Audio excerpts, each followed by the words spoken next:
Hi guys, Hanwadi here, back with another video.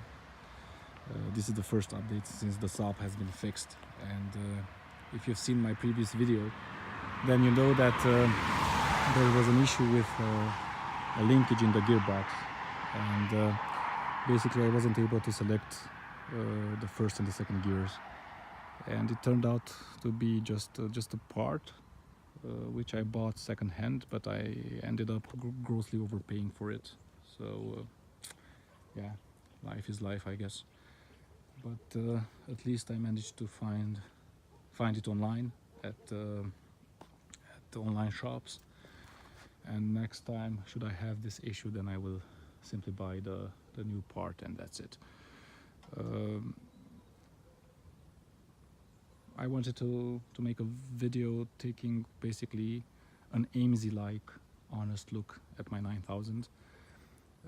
If you don't know who Amesie is, check him out at Amesie's Automotive Corner on YouTube. He's a nice guy, and he has Saab stuff there, and I'm pretty sad that he doesn't do 9000s anymore. He used to own Saab 9000s, but he now only has a Sonnet and a 96. And but in any case, please excuse the car noises. This is the third video I'm recording today. The first one was also in a noisy place. The second one was in a more quieter place, but unfortunately there was some background music. It was behind the parking lot, and most likely that background music would be detected by YouTube. So I'm refilming once again. Also, there was shade, and the car didn't have these reflections. It is clean now, and wanted to show you guys also the state of the paint, but now with these reflections I'm not going to bother.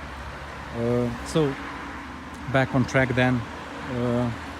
The gearbox is repaired, and it's okay, it's tight. I don't feel anything different than compared to before the breakdown.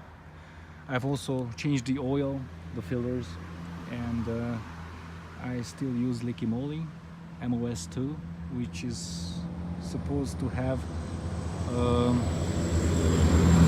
an additive which coats the inside of the engine and should prevent wear and tear. Its qualities have been only partially confirmed in the videos I've found on YouTube. In other videos they've been totally debunked, so it's hard to tell. But I know two things. When I first inquired about this oil at their headquarters in Germany, a nice guy, an engineer, responded, and he told me different things, and he was very helpful in general. And in my case, a nice attitude, friendly attitude goes a long way. So I like them for their attitude foremost. And the other thing that is a fact is that since I've been using Licky Moly, I don't have oil leaks anymore. I didn't have large oil leaks before, but since I'm using Licky Moly, I don't have oil leaks at all. So that is definitely a good thing. Okay, tires are good. Tires are basically brand new. These are some Continental tires, Premium Contact 5. I don't have, not even, I only have like 3,000-4,000 miles at tops, so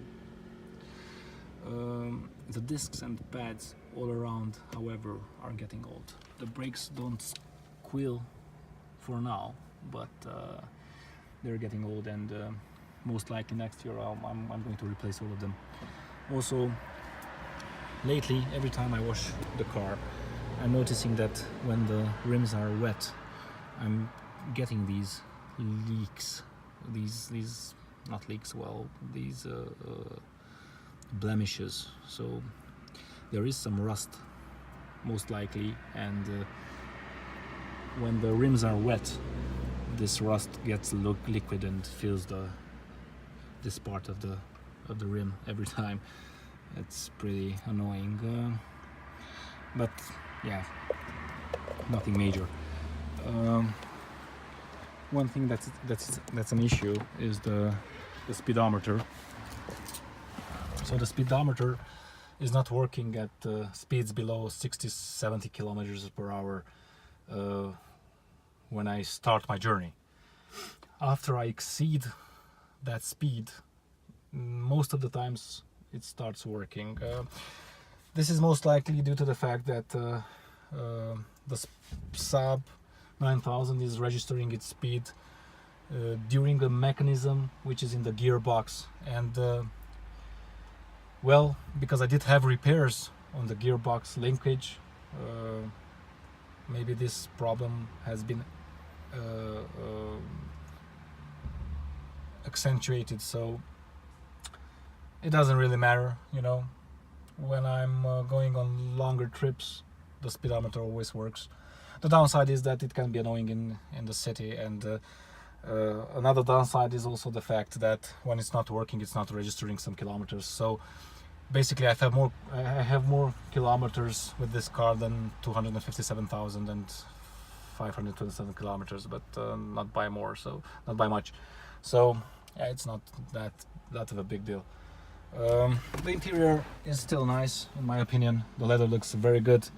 Of course, I'm treating it always, so I always treat it, clean it, and I do have this spot here, which is getting a bit bigger. It's bigger than 3 years before, but luckily the leather is still not cracked. It's just the paint that's affected. There is also another spot here, but you know, all over it's pretty nice. The dashboard isn't cracked as well, but I do have to admit that the car stayed in the scorching sun more lately than I would have wished. But soon my garage will be free of some construction materials and stuff I need to renovate an apartment in my house.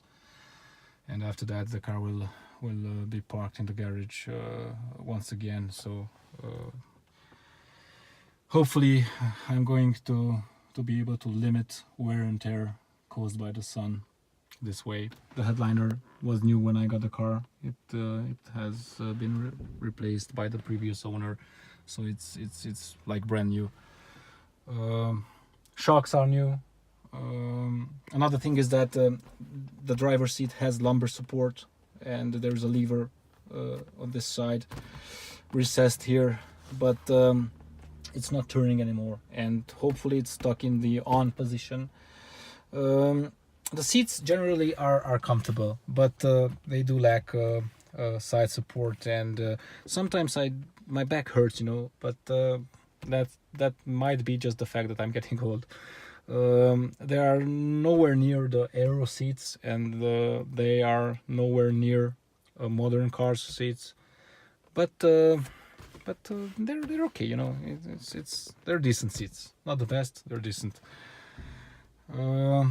Everything else works, so right now I don't know of any other issues. There is a rust spot, and a new rust spot developing, which I didn't notice before. It's here, the right back door, right here, and I will treat it with phosphoric acid. If you guys didn't see my video where I treated the exhaust tip for rust, then check it out. It held up for like a few weeks, you know, and then it started rusting again. I treated the entire part, even down here, even that part that goes into this bigger piece, the muffler or what that is. But as you see, it's rusted back. So also I have 3 holes in the exhaust in 3 different places. So next year, before I have to do the next mandatory technical inspection, so that the car is road legal, then I will be replacing the exhaust as well. The car sounds, you know, a bit more mean with these leaks, exhaust leaks, and if possible I will get some more louder exhaust, but we'll see. it depends on the pricing, it depends on some stuff, you know. But all in all, that would be an overview. Let me show you guys real quick the engine as well.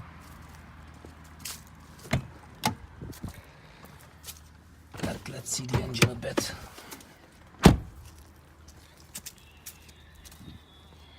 Sorry for the noises and sorry for the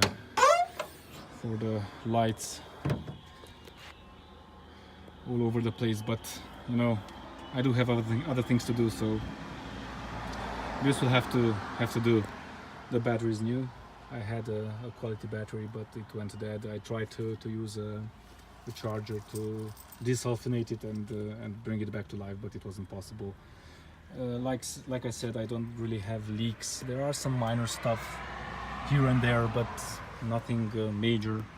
What I did notice that is the coolant currently is halfway between the minimum and maximum level.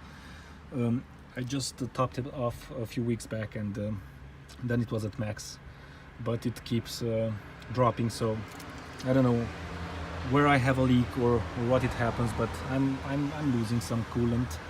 Also, the power steering fluid is just a bit over minimum.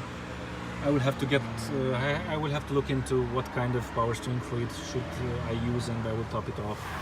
The brakes have been bled like last year, at the end of last year, and the level is almost at maximum, so I will leave it at that for the moment. Also, a brake caliper needs to be replaced in the rear right wheel, if I'm remembering it correctly,